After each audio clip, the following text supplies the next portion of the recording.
Hello, this is 6 Minute English from BBC Learning English. I'm Sam. And I'm new. Neil, would you describe yourself as a numbers person? With you means am I someone who understands numbers and is good at using them and interpreting data? Then no.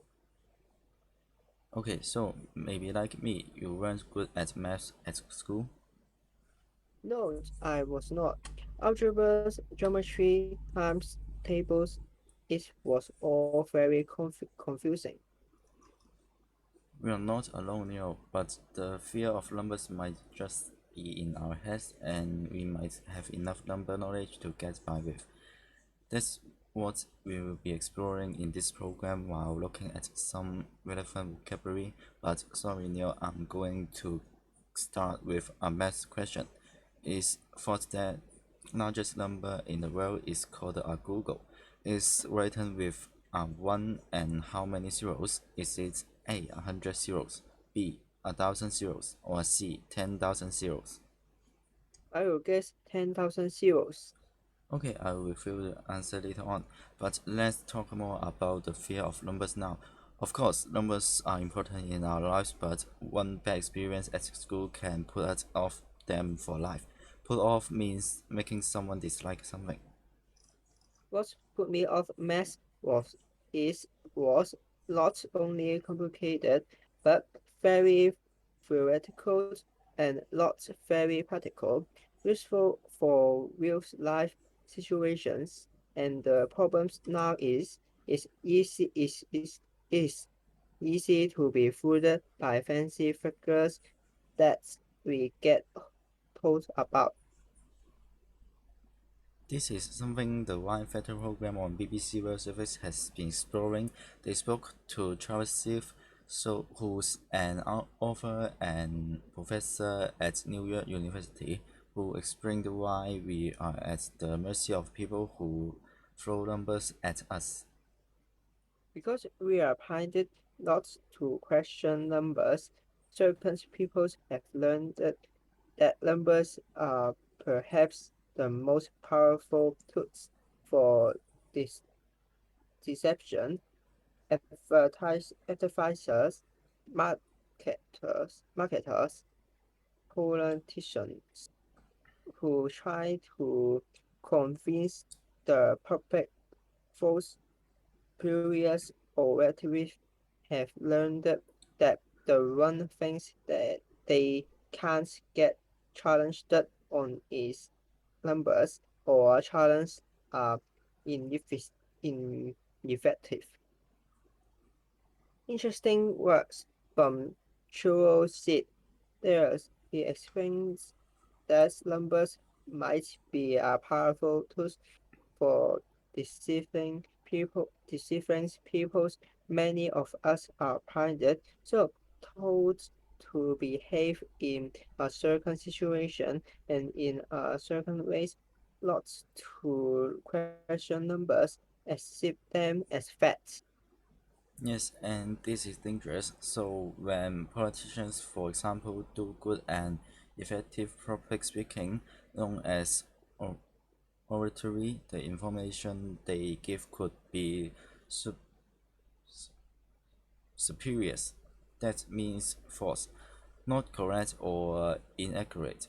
But numbers are more persuasive, they make you believe something is true. So unless you are confident with numbers, you are unlikely to challenge the facts and figures that you are given. So Sam, before I said to you 10% of the 10 million people who eat meat have a 20% chance of being 5% overweight. Would you challenge that? I will have to go away and work that out. As I said, Neil, I'm not a numbers person. Even talking about numbers makes me anxious. Well, interestingly, the Rice Factors program explained that girls are more anxious about learning maths, but even if they feel more new factors about maths, they are not any worse with numbers than their more confident classmates. It's just the fear that's stopping you. Well, maybe, but one bad experience can knock our confidence and ability to use maths. Take covers from pyramids who teach system assisted to psychologists students at Zeus Andrews University. She told the vice rectors that she thinks there are no as no such things as a numbers person. There is no such thing as someone who is a number person or not. If we are taught that, if, if we are taught in the right way, then we think we all have the potential to be a numbers person. I'm not saying we are all going to grow up to be mathematician, but we are all going to get to a point where we have the basic numeracy skills that we need to be able to cope in our environment. I feel a little better now. We all have a possibility within us or potential to be a numbers person. Yes, I think it's about survival. We want to develop numeracy-based mathematical skills to use numbers in a particular situations that we are in. We may not be a genius like Einstein, but we know enough to work things out.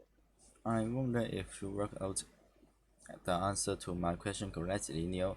Earlier, I asked you about what thought to be the largest number in the world, called Google. How many zeros does it have? 100 zeros, 1,000 zeros, or 10,000 zeros? I said 10,000 zeros.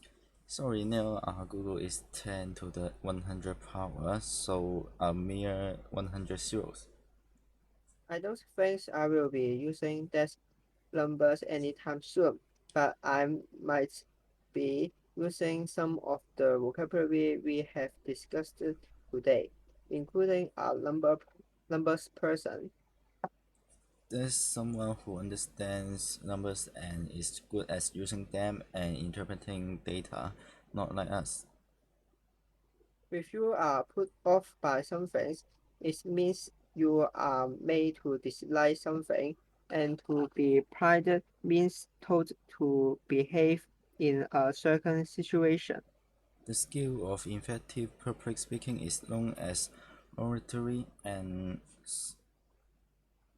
sup- superiors means false, inaccurate, or not correct. And when we have the possibility within us to do something, we describe it as our potential, and having numeracy means having special mathematical skills. But now we have reached the number 6 minutes of English. Thanks very much for listening and goodbye. Bye.